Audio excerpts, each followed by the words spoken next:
สุคนเด้อมันนี่ไม่ใส่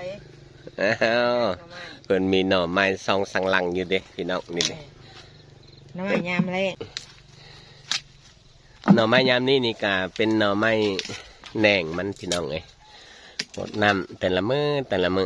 เศร้าแรงนะพี่น้องเอ้ยมันสุ่มสั่นมันกาสีบออกดี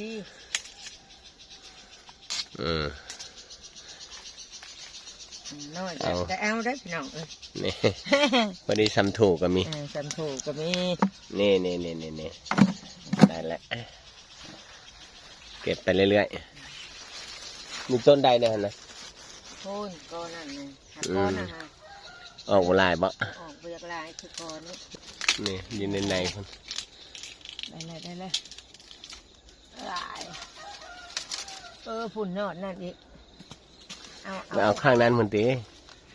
แต่เอาข้างนั้นพ้นมันจึงเอาได้อันนี้เสียมนี่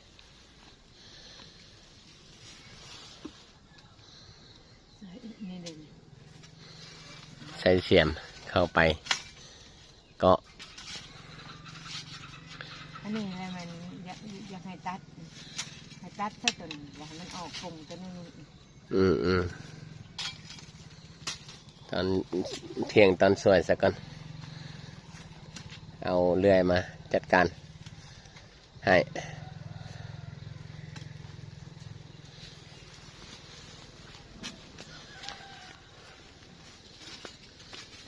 ไม่ใช่ที่ใส่วิสาใส่วิสาของเพิ่นนี่ลงมาลงแล้วโอ้ยอยู่ใส่ดิเบิ่งน้ำเลยลงทางกลางแค่แน่นอนขึ้นเอาอีกตึ๊บพอดีขึ้นก้อนมาในพี่น้องนะฮะเขากระตัดช้างอีกของมันแทนออกดี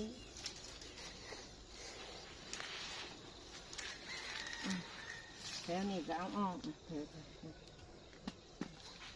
เอาออกอันนี้ออกตอแก่ออกมันนะมันจะออกอันนออยู่ในตออ่อนพุ่นตอแก่นี้มันสิบ่ออก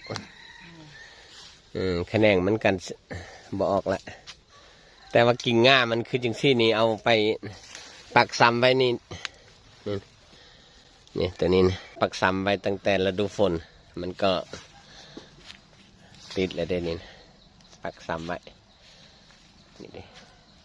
เทว่าฮอดฤดูฝนเนี่ยเขาก็สิได้ปลูกขยายออกไปปลูกยายไปตามมันขนองนี่บ้ามันก็สิได้ยันกินหน่อไม้ตลอดแล้วมีอันนี้ก็มันต้นมะอึ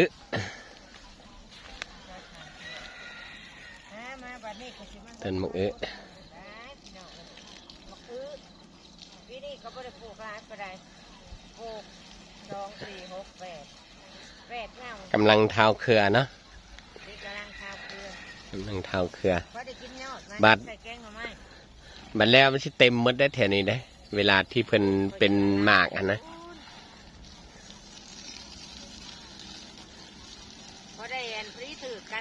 งามเนาะ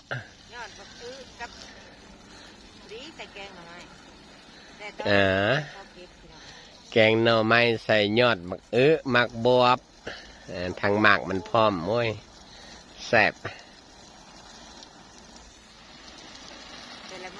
มาชวนกันแล้วพอได้มาฮุดพอได้มาแยงกิจวัตรประจำวันมีสวนพักมีพักมากไม่ได้กินตลอดเดือนตลอดปีมันก็ดีแล้วมั้ง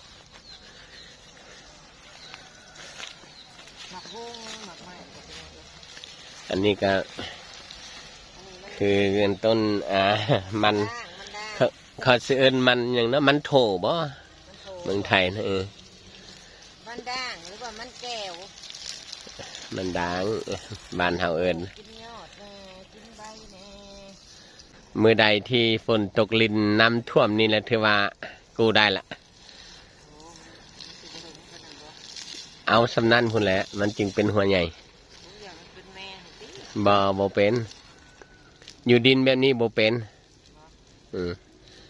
มันเป็นดินใหม่ดินนั่นคันมันดินนั่นดินหินแห่บ่ดินประเภทนั้นแหละมันตัวนี้มันดินผุนะมันสิใหญ่ไว อันนี้นะแม่นผักบัวผักกาด ผักกาดหึ้นหรือว่าว่าภาษาตัวหนึ่งว่าผักกาดตดกินแล้วมันตดจะดัง เนี่ยนั่นบ่ โอ้ยตดคักตดแหน่จะเด้อพี่น้องเอ้ย ประกาศขึ้น สามารถจะบีบบ่ได้ ซ้ำ รสชาติซ้ำสบิ